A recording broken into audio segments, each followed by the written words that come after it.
Shogun Star Child, Black Egyptians. You cannot stop my fate. Okay, family, peace, peace, peace. This is a landmark video. I come to you from the wonderful world of Kenya. I was waiting and waiting and waiting for the president to allow international flights into the country, but now I'm finally here, and I'm truly loving everything that Africa has to offer. So, as the title suggests, I'm going to be talking about the results of a DNA test from our task subject, David Ibikwe, a video editor from London.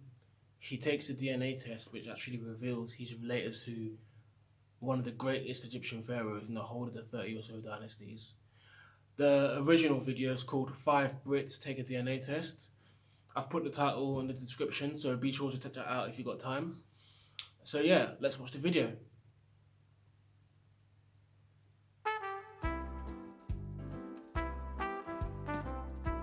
That's crazy. You know, swings and roundabouts.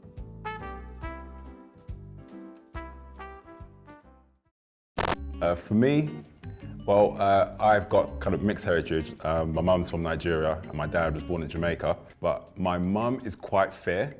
She's like really, really light skinned. So I think there might be like a throwback European gene in there somewhere. So I'm gonna say like, maybe just to mix up a little bit, like 10% European somewhere. Sub-Saharan African, 97.6%. Yeah, well, I thought so. Quite a big percentage. And that is 72.2% Nigerian. Oh, okay, so that's quite a lot. And then 8.2% Congolese. That makes sense actually, thinking about that. Because my dad's from Jamaica, but he's quite dark. He's like Wesley Snipes, quite dark levels. And if you see him, he does look like very, very sort of like Central African. I'm not too surprised by that. Is he going to be surprised about that? He's got to be surprised, 100%. Can't wait to tell him. Yeah. 6.2% Coastal West African. 0.4% Southern East African. Oh, okay, it's interesting. And then 0.1% African hunter-gatherer. What does that mean?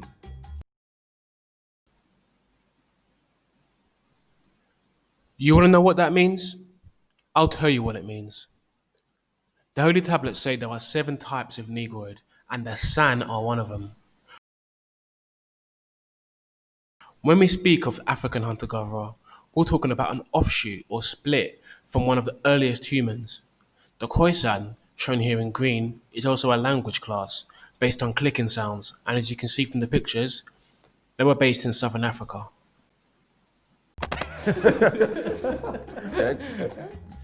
And then your possible European throwback gene, you have 2.4% European. Ah, there we go.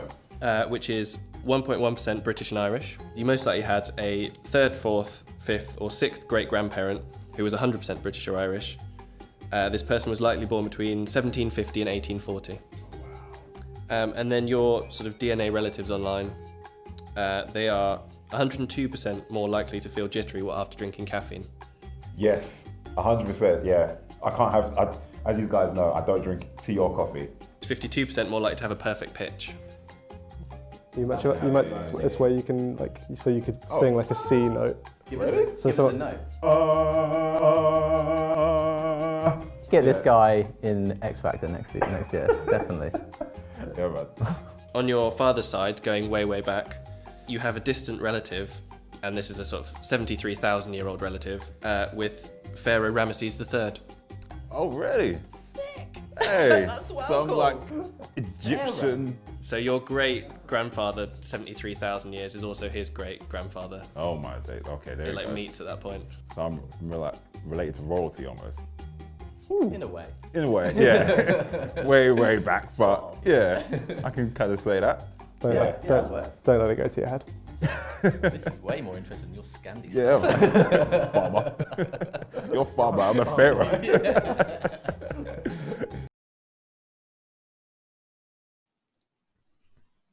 So there you have it. This dude is related to Ramses the fucking third. Let me say that again. This dude is related to Ramses the fucking third. If you watch me for the first time, I actually wrote a book about this. I named my channel and all my social media accounts Black Egyptians. I published my book a whole entire 7 years ago. Black Egyptians, the African origins of ancient Egypt, to prove once and for all that Black Egyptians were the original people of the land we know as Egypt, or Kemet, the Black Land, before any of the invasions, before any of the emigrations, intermarriages, and external labor that saw foreigners like the Hyksos, Assyrians, Persians, and Arabs coming. And this original video only came out last year. So I'm 6 years ahead of y'all. Now here's where things get interesting. I even have an entire chapter of the book, chapter 5, dedicated to the relationship between ancient Egypt and, you guessed it, Nigeria. Let me read you a summary of chapter 5, and this is on my website. There is a wealth of evidence to suggest that the people in Nigeria once lived in Egypt. Nigerian historical sources, they say their exact origin is uncertain, but always end up at Egypt and Nubia. Most agree they migrated from the east, which is Egypt, after wars made life uncomfortable for them. There are at least 4 strong periods of possible migrations of people from ancient Egypt into Nigeria. Joseph Lucas's book, The Religion of the Yorubas, finds a connection between their language, their religion, and their culture. Catherine Achalonu, who wrote They Lived Before Adam, also finds many links with the Igbo people of Nigeria and Egypt. Is there a connection with Nigeria's high population of twins when the gods themselves of ancient Egypt were also born as twins? A museum with a figure of an Egyptian statue holding Egyptian artifacts is also found in Nigeria. Right now, the month of October is actually Black History Month in the UK. So do me a favor, guys. I want everyone watching this video right now to buy a copy of my book. It's available on paperback, ebook, and hardback. So let's support each other and help each other grow. You might even learn something. And I say that lightly. And don't just buy it. If you can, please write me a review on Amazon and share it on your social media so I can get my ratings up.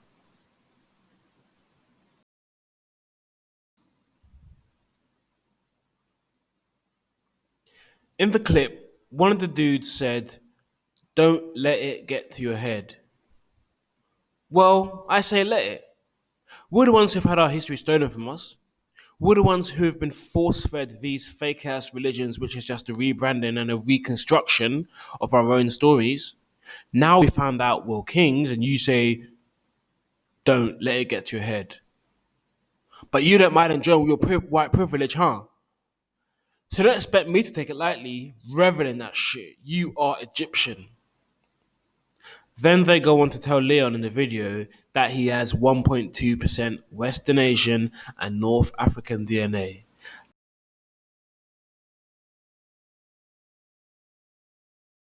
And then you have 1.2% Western Asian and North African. Oh, sick! Yeah! Yes!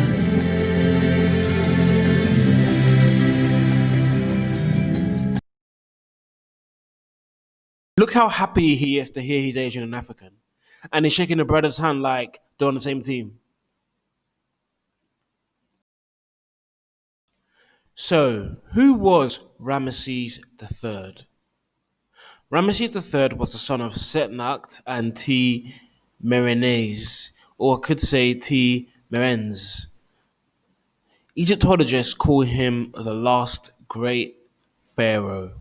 He lived between 1217 BCE and 1155 BCE and was the king of Egypt between 1187 and 1156 BCE, a long reign of 31 years. This time period is classed in the 20th dynasty of the New Kingdom. So, why his nickname? Well, he had a very successful reign. He built several monuments, including his temple at Medinet Habu in western Thebes. He launched a number of expeditions and had great military successes, defending ancient Egypt, in not 1, not 2, but 3 wars. And he won all of them. In year 5 of his reign, 1183 BC, he fought and beat a large Libyan army on the western Nile River Delta. He fought another war in the 8th year of his reign against the Sea Peoples, a large combination of peoples from the Mediterranean and Anatolia, which is just eastern Turkey, who came together to overthrow Egypt. They had ravaged the Near East, but ultimately had their sights in Egypt because they were the world's leading civilization at the time, launching an attack by land and sea. But the Egyptians were ready for them and fought back in 2 great land and sea battles. Check out this picture right here. Sick, right? You can just imagine this shit going down in a movie. Forget Game of Thrones, forget Vikings, forget Spartacus, forget 300. We need to see some Egyptian shit. There was some brutal hand-to-hand combat here, guys.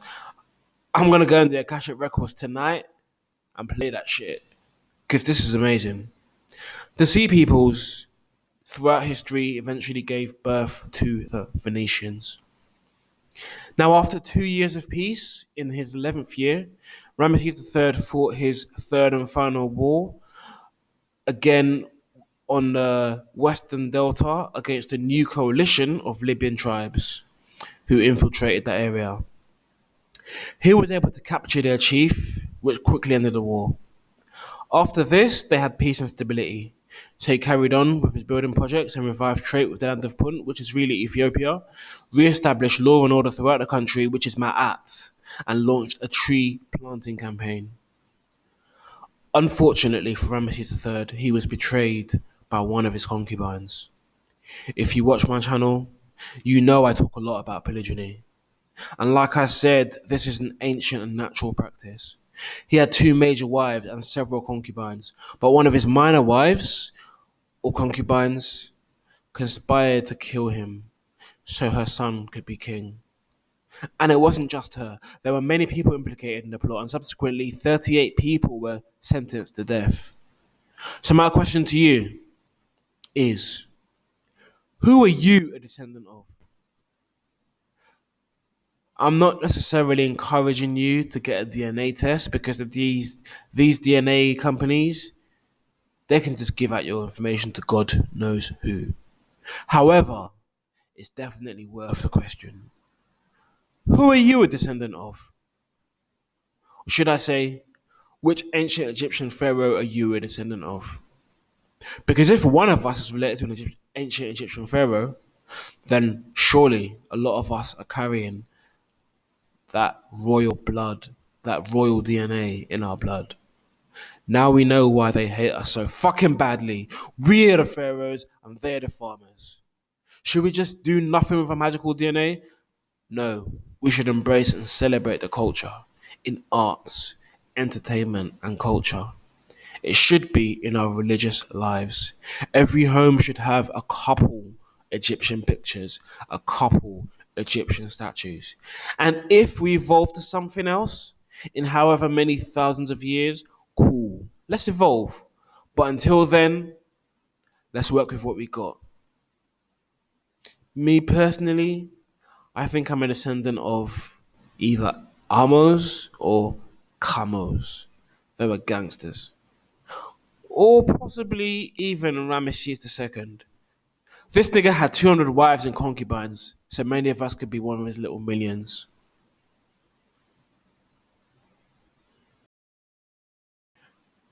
Now watch this clip by Bobby Hemmett.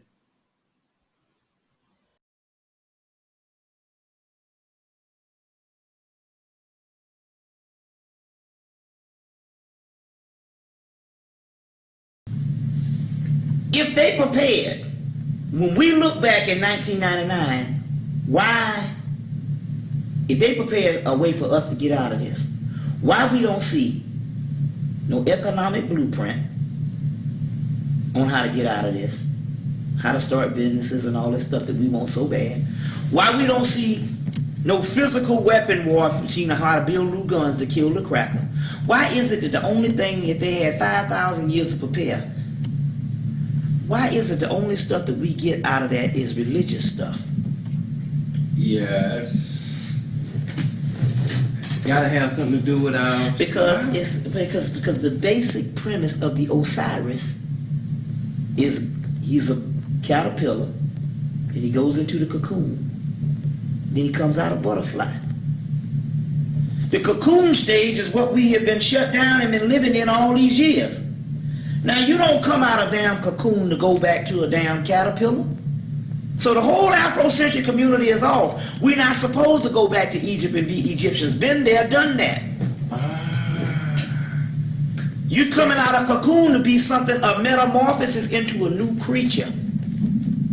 The alien is us in our new form.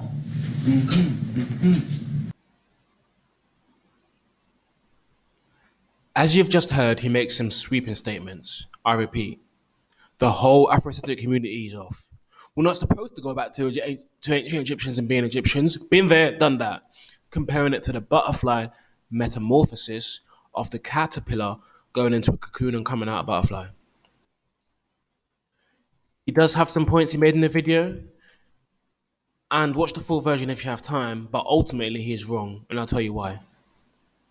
When you take the groundbreaking anime Naruto, each clan has their own genetic powers, and they use them to fight and win battles. Their existence literally depends on their DNA and how they can utilize it to become the best ninjas they can be, and form the best teams or armies to defend themselves from rogue ninjas like the Akatsuki or warring nations. Let's take the Uchiha clan. They are literally the strongest clan, known for their natural fighting prowess and the use of the Sharingan, a special eye technique, which is really the Eye of Horus or the third eye. Shout out to all my anime niggas. Okay. Now, it's almost impossible to predict what you're going to evolve to. Because Bobby Hemmett literally said, well, we're supposed to evolve to something else. Out of the cocoon stage into a butterfly. This is how it is. This is how it works. The only true surefire way to answer that question is to freeze yourself and wake up in a few thousand years. If not, a few 100,000 years. What are we now? We're black Africans. You can be a black nomadic pastoral herder farming your cows and your sheep in the outbacks of Africa, or you can be a black businessman tycoon in London or Manhattan or anywhere in between. We're not talking so much physical evolution, but cultural evolution. We already have cultures that came up from Egypt, such as the Yoruba and Igbo, and even the Nubian tribes in South Sudan, which came before Egypt. But the underlying answer to his question is you can't stop what's in your blood. This is in your DNA. You can't stop what you are. Look, the entire monotheistic religions that most of our people follow are simply whitewashed, plagiarized versions of the Sumerian and Egyptian stories anyway. So it's already evolved to some aspects, but whatever culture we evolve to has to be, in its true essence, black all over.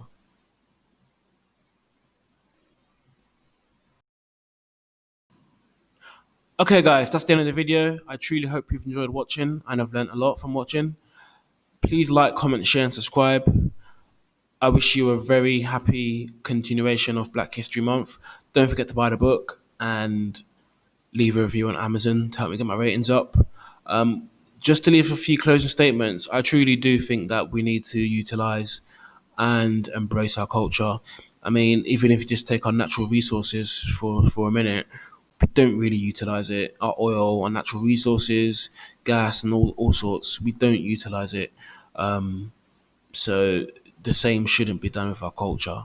You know, this is something we can easily practice. And, you know, it's obvious that we're lacking something because we're just not winning. So, yeah, I do hope you can embrace it and let's come together and let's start winning. So I wish you luck, guys, the rest of the week, and peace and love. One.